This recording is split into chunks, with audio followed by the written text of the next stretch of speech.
The definition of the frontline zone does not have a clear designation and is rather arbitrary. For example, the rear of a regiment, headquarters, or a first aid post is approximately 5-7 kilometers from the front line. The rear of the division usually is from 10 to 20 kilometers. The rear of the army is about 50 to 70 kilometers. And from 150 to 200 kilometers away are usually airfields, warehouses, supply centers, reserves, etc. In other words, the concept of frontline zone is quite extensive. It usually refers to a zone stretching along the front line at a width of 100 to 200 kilometers. In the Wehrmacht, the organization of rear security was given special importance. After all, the German army waged wars of conquest, which means that until 1944 it operated mainly on foreign territory. The Feld Gendarmerie, police, which is often confused with the SS, was supposed to provide protection to the German rear. In fact, the Feld Gendarmerie was a separate structure and was subordinate to local commandants, quartermasters generals, and worked closely with the territorial departments of the Gestapo. Moreover, they had more powers than the SS. The Feld Gendarmerie was distinguished by a special metal gorget, which was attached to the chest with a metal chain. In addition, the Wehrmacht created special so-called security divisions. By 1943, in the German rear, only on the territory of the USSR, 15 such divisions were operating. But that's not all. In the rear of the army groups, special Einsatzgruppen and Einsatzdetachment were created, designed to fight saboteurs, partisans, and perform punitive functions against the local population. Einsatzgruppen and detachments were part of the troops of the so-called internal SS. Although many of the ordinary Einsatzgruppen representatives were not full-fledged members of the SS order, their commanders often were. Crimes in the rear and frontline zone were also committed by Waffen-SS units, that is, military units directly fighting at the front. However, they could also be involved in the fight against partisans and for punitive actions. Beginning in 1942, they were also supplemented by Schatzmannschaft battalions and auxiliary military police units, sometimes called security battalions recruited by collaborators. In short, several types of military formations observed the order in the frontline zone. However, they all raged in the same way. Public executions. Since the ideology of Nazism not only allowed but even demanded the so-called Aryans consider themselves better than the Untermensch, inhabitants of the occupied countries and territories, the police, SS, and security units could treat the local population without any decency. Only from September 1, 1939, until the end of the year in Poland, 65,000 civilians were killed by SS Einsatzgruppen and Field Gendarmerie detachments. With the attack on the USSR, the leaders of Nazi Germany sharply increased the number of all police and punitive units. The front line on the territory of the Soviet Union stretched from north to south for thousands of kilometers. The front line occupied a huge territory. German, Hungarian, and Romanian punitive forces, together with special squads recruited from local traders, were engaged in outright robbery and often groundless murders of the Soviet population. To intimidate the population and as a warning, the punishers and the troops in the rear liked to arrange public executions. For these purposes, they drove people from the entire area, a city or regional center, or from surrounding villages and staged a bloody show with posters and the orders from the German command, listing the guilt of those sentenced to execution, often far-fetched. Additional public tortures could be arranged before the execution.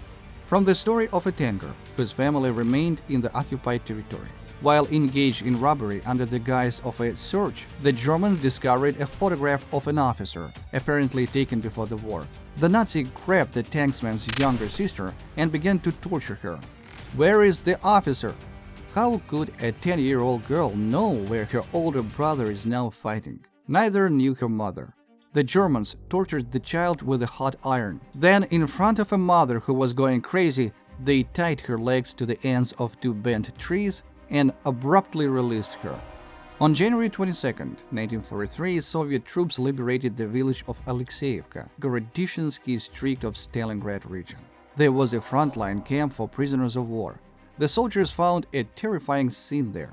From the materials of the investigation, Throughout the camp, in front of the barbed wire and at the entrance of the burrows where the prisoners lived, there were more than 1,500 uncollected corpses. Many corpses were found with ripped open bellies, severed limbs, broken skulls, and completely decapitated. 59 human heads were found without bodies. The faces of the dead were so disfigured that it was impossible to identify them. 3 large pits were found, 100 meters from the camp. The number of people dumped there exceeds 2,500. Every day at 5 a.m., the prisoners were lined up and driven out to dig trenches, gather grass from under the snow for horses, and then dig graves. Those who did not comply with the norms, fell behind the ranks, and complained of poor health were beaten with sticks and shot. Prisoners were killed daily for no reason. Staff Sergeant Blumstock from the guard company of the 205th camp constantly tormented the prisoners. For fun, he shot at a crowd of unarmed people while aiming at the stomach and watched the suffering of the dying. The Germans combined the extermination of the population with economic benefits. So, for example, Chief Lieutenant Muller describes the bloody deeds of his unit in a report to the leadership. The operation to clear the village was successful. The destruction of the residence was well organized and went without complications. Of the 809 residents driven to the outskirts of the village, 705 people were shot with a machine gun, of which 130 children, 372 women, 203 men. 104 residents managed to prove their loyalty to the Reich, and their lives were spared. At the same time, the report indicates the number of spent cartridges. Further, with the same German punctuality and pedantry, the exemplary Chief Lieutenant reports, "In the village, we managed to collect 45 horses, 250 cows, 65 calves, 450 pigs and piglets, and 300 sheep." Further, Muller lists the amount of food, bread, grain, and agricultural equipment seized. Here, in one report, we see people killed for no reason, including children. And then, as if nothing had happened, the report lists cows, sheep, and equipment. Violence as spectacle. However, the Nazis killed and robbed not only for replenish army and economic supplies, but also for their own selfish interests. They turned murder into entertainment. In the first place, here was the satisfaction of the sexual needs of soldiers and officers, including unhealthy ones. For example, in one of the villages, the Sonderkommando, with the help of policemen, gathered and took more than 200 school children to the collective farm field to gather crops. For German needs, of course. After work, the boys were shot in cold blood. And the girls, some were raped, and some were taken to the local brothels to please the officers. Violence was an integral part of the occupation, especially in the front zone, where the military and police had absolute powers. Everyone was involved in violence. Wehrmacht units passing through a village or town, local gendarmes, security police, and of course SS units. At the same time, fascist warriors made bets on who would rape more girls and women. They usually played cards or dice for the girl they liked, and the winner had the right to be the first. They could do it in the middle of the village, right on the street, without being embarrassed or afraid of anyone. In November 1942, the German authorities rounded up girls from surrounding villages aged 15 to 30 to the village of Trosna, Kursk region, to be sent to Germany. The girls were locked in a barn at night. Late in the evening, a German military unit passed through the village. The soldiers broke into the barn and raped all the girls. Some were dragged out of the barn and raped in the street in carts. Robbery and murder as a game. One of the entertainments was hunting. However, the Nazis hunted not only animals, but also people.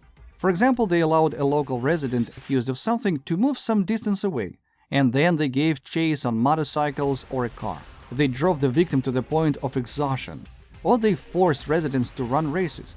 The winner could be given a glass of vodka or moonshine, which, by the way, was immediately confiscated from the villagers.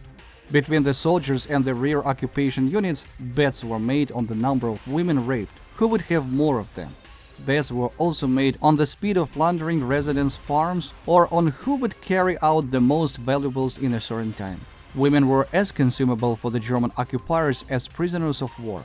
And in relation with the local population, the word impossible did not exist for the occupiers. From messages, November 1942. The fire destroyed 450 collective farmers' houses, a school, a hospital, a dairy farm, and other public buildings. The German tortured and shot dozens of village residents. A 19-year-old collective farmer was raped by Hitler's monsters, and then they cut out her breasts, cut off her ears, and shot her. The local hospital Dr. Alexandra Alexeyevna Malinovskaya was burned alive by the bandits. Radio broadcasts and newspaper editorials were filled with such reports. Meanwhile, the Germans entertained themselves with sports competitions. In Minsk, in the capital of Belarus, they staged the so-called international athletic competitions, in which the satellite countries of Hitler Germany participated. German propaganda thus tried to present the matter in such a way that the Germans were supposedly bringing culture to the lands captured in the East. But only a few people believed Nazi propaganda. In fact, the Nazis had some other competitions, namely shooting of civilians, violence, abuse of adults and children, rape of women and girls, robbery and looting. Often all this was done for completely immoral bets. As they retreated, the Nazis committed their atrocities with even greater ferocity, taking revenge on civilians and prisoners of war for their defeats at the front. Act on the investigation of the crimes of the Sonderkommandos on the territory of the Kirovograd region of Ukraine, dated 3rd of January 1944. In the villages of Leninsky, Tyaki, and Vdovin farms, Kirovograd region, on October 19, 1943, the Germans burned to the ground 276 houses, with all buildings and property of the collective farmers. The Germans threw Anna Semenichenko and her 6-year-old son Andrei alive into a well. However, the Germans did not achieve their goals to intimidate people and make them submissive. On the contrary, the effect was the opposite. More and more residents of the occupied lands joined the partisans. Even children went to avenge their parents, and they knew no mercy.